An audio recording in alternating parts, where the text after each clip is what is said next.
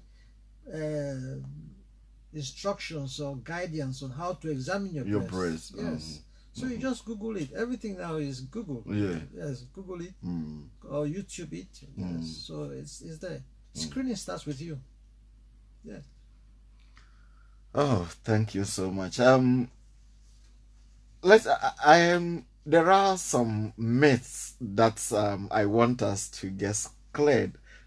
This may sound funny though, but it says that if a woman allows the husband or a man to suck the breast, it reduces the breast cancer, the chances of them having a breast cancer. How true is this?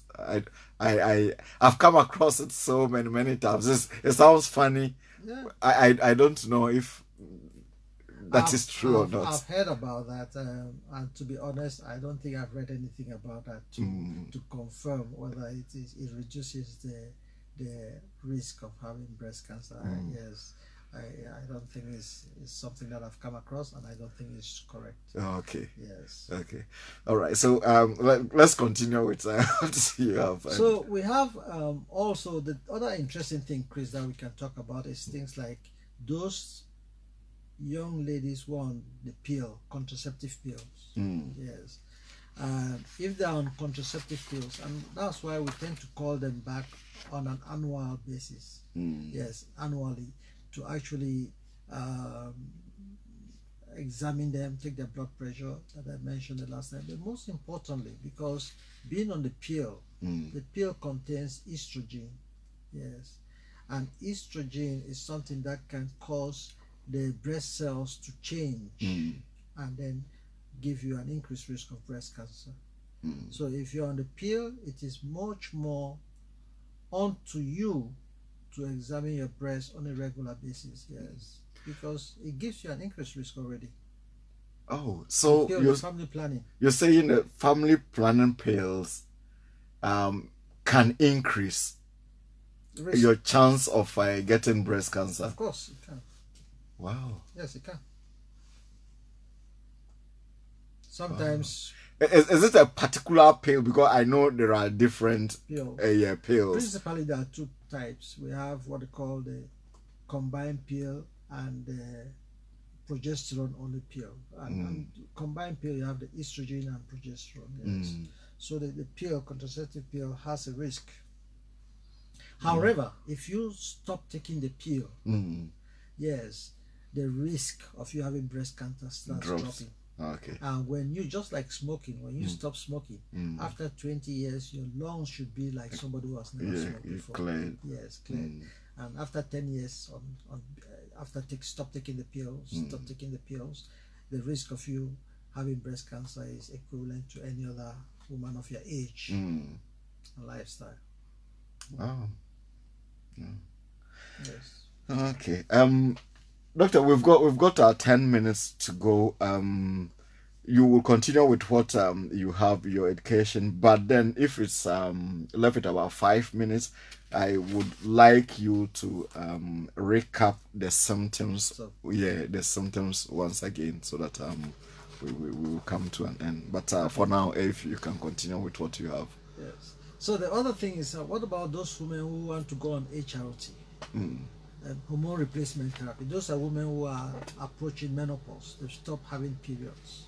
And the reason why, the only reason, indication for HRT, for you to go on HRT, is when you start having night sweats, you start having vasomotor symptoms, hot flushes, and it becomes very unbearable. It can be very unbearable symptoms. So now that is the indication you go for what they call hormone replacement therapy. And now what we are doing is simply by replacing the hormones, because after you go into menopause, the female body stops producing these hormones. Yes. In UK, the age is between 48 and 52. Most women will go into menopause at that age. Yes, not every woman needs HRT. Some deal with it, and sometimes there are herbal remedies that some people take. Yes, for HRT, that we'll talk about it some other time. But as I said, and see the interesting thing. The interesting thing is 8 out of 10 women diagnosed with breast cancer fall within that age group. Yes. So now imagine you 50 and you are now on HRT. Yeah. So you see how you've increased your risk. So life is just risk management. Risk management, yes. It's good, but you have to be aware that, okay, now my risk of having breast cancer, it is higher than somebody of my age who is 50 and is not on HRT. Yes. So I think we will have to talk about, maybe we will find another time and probably talk about menopause and all this HRT and other stuff, because if we want to go there, we may yeah, we will take we will veer away from this cancer, and then we will be going there. But then I would have liked us to talk about alternative treatment. If the HRT will increase a woman's chances of getting breast cancer, why wouldn't there be an alternative to that? But it means we will be going more into menopause. Yeah, so we will find time and then talk about that later on. But yeah, I think we have talked about the research, the statistics, and then we've talked about the treatment aspect, and we've talked about prevention. We've also talked about this symptoms and then types. Do you have more to tell us before we go into the symptoms? I think if I may just summarize, breast cancer is on the increase, one, because it's picked up early. A lot of people are coming forward with it. So we have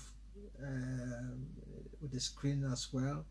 A lot of women are now educated about what to look for, and it's good. It's good because it's earlier for you to be diagnosed. It's better for you to be diagnosed at an early stage than if you were to leave it. Ignorance is not bliss. Ignorance is a crime. The way you look at it, yes. And just to remember that every lifestyle changes starts with education. Yes, not with our emotions, not with inspiration, because they said or motivation. In fact, when you motivate somebody, then what happens if you motivate an idiot? You end up having a motivated idiot, and you have problems dealing with. So education is very, very important. It's key. Yes, it's key, and that's what we are discussing here: educating ourselves. Yeah. So, doctor, let's go back again to the symptoms. Okay. Like what every woman should be looking out for. We have said it. We've mentioned it, but I want us to go back to it again. And then, thank you very much, Chris. We So basically, there are two things you do: you look and you touch. You look, for the ladies, you have to look, and when you're looking, what are you looking for? You are looking at the nipples. Yes, you are looking at the size of the breast and the shape of the breast. And if you keep looking, if there's a slight change, you say, no, this was not there the last time I looked. So it sort of registers in your unconscious mind because you say, no, I didn't say this the last time I looked. Then you now have to start feeling. So you look at the shape and size of the breast, you look at the nipples, if there's any nipple discharge. Yes, I'm not talking about women who are breastfeeding. I mean, you definitely have nipple discharge. I'm talking about women who are not lactating. Yes. So you look at that, you look at the skin changes of the breast. Yes. If there are any changes in the skin coloration, if there are any changes in, sometimes it's like the peeling of an orange. If you start noticing those changes, those are things that you'll be looking for. Then now you start feel the breast. Yes. And feel the breast, as I said, you feel the breast. It's not something that you can. I cannot tell you how to have a haircut on the radio. Yes, so it's something that you can have a look at YouTube, and they'll tell you how to examine the breast, and then you can carry on from there. Yeah. In saying that, it means that men actually can also play a role if it is like the size. If it's your woman's breast, then you should also help in probably having a look all the time, because it's more or less it's yours as well. So you sleep with the person, you do everything with the person. So maybe if every month after from the bathroom or in the bathroom, the man can help maybe touching it and then making sure that the shape is the same, and the size hasn't changed. There is no increase in the nipple or any stuff. Then I think, don't you think men can also play a good role in the breast examination? Yes, the men, I think they can play a very important role.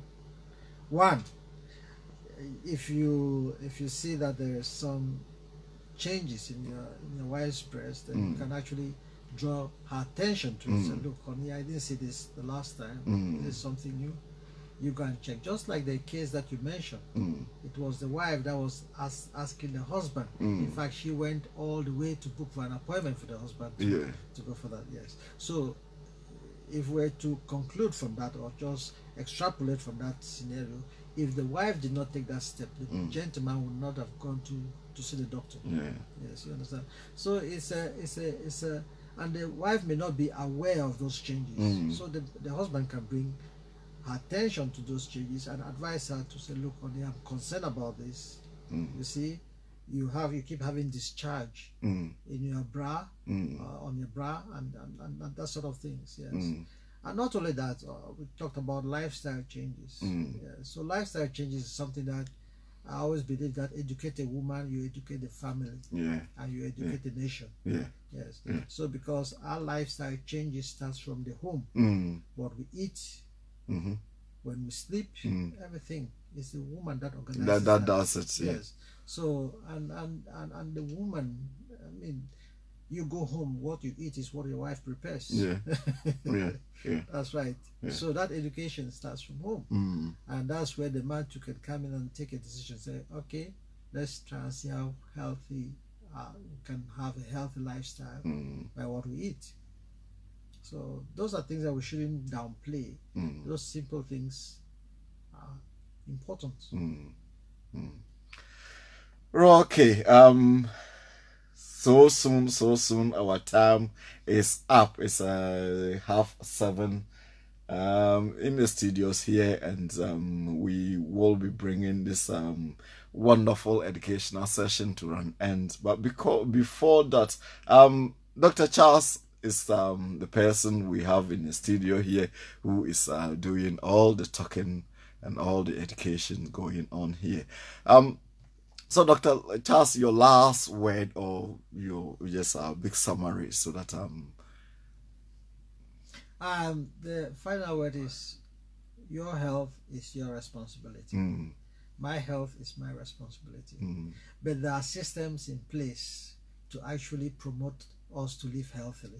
Yes, and we have to be versed with those systems. We have to make those systems accessible. These systems are accessible to us. We have to use them. We have to have access to them. And in terms of information, in terms of just the health system is there. Yes, it's a system. The name system is save yourself time, energy, and money. That's what system means. Okay. S system is save yourself time, energy, and money. Yourself time, energy, and money. Time, energy, and money. That's right. That's what system stands for. All right. Yeah, it's good to hear that. The NHS is there. We are blessed to be in such a blessed system. And please, let's make use of it. In fact, the women tend to make use of it more. Statistically. Yeah. Whether you are white or this, the men, no.